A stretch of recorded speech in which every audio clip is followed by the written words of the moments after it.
Hey everyone, this is Modest Millions, and today we're going to be talking about some of the changes that are going to be made with Dragonflight to Transmog, what we know so far, some speculations of course, and as well how you should prepare as goblins for this massive addition of items.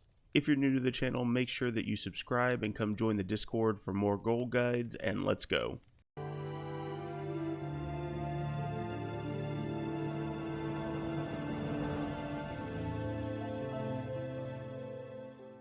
Alright, so for all of us goblins crazy about transmog and selling transmog, Ian talked about in a recent interview that they'll be adding gray and white items into the transmogable items list, potentially when we get Dragonflight pre-patch. And from what I've seen, most people are very excited about this new addition to some classic and loved transmogs that have been tossed around for years. Starter items that have been removed and then brought back, non-transmogable items, and so on. The love of these transmogs over the years has created a small niche market for goblins, role players, and even just transmog enthusiasts that are willing to spend tons of gold to get their hands on these rare drop items, just to simply be able to equip them on their bank alts and have some really cool outfits. I myself was a big part of this community early on in my gold making and have been farming and selling these items ever since. But now this market is about to get a lot of attention because a lot of people truly love their transmog items, and a lot of the gray and white items have some of the best looking transmogs in the game. And now you won't have to collect all these items for each alt and just have these gray and white items on. They're finally letting us transmog them into our collections. But the big question here is, for goblins and even transmog collectors, how should you prepare for this? Well, before you go jumping in and going absolutely crazy, we still don't know a lot for sure on really how this is going to be implemented. There's a lot of speculation about the process. So one way that they may do this is currently acquired gray and white items on the market are simply going to change over to soulbound items.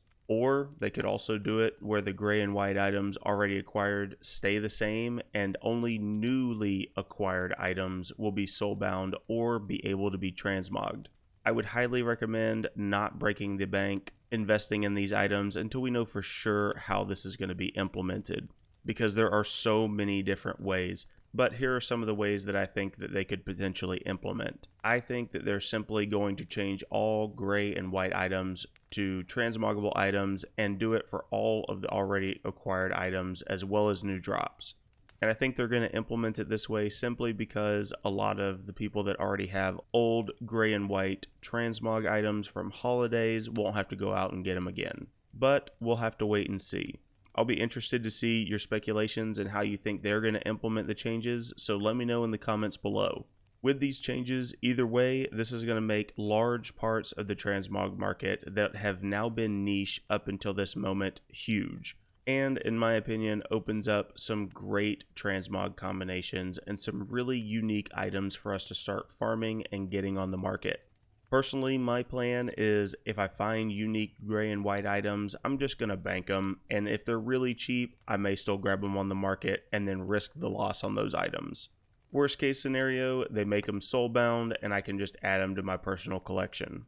And that is it for this video, guys. Next, we're going to be covering soulbound crafted patterns to farm, as well as the unique gray and white items with their farming locations, because it does take a long time for some of them to drop, and there are so many of them. If you're new to the channel, make sure that you comment, like, and subscribe, join the Discord, and I'll see you all in the next video.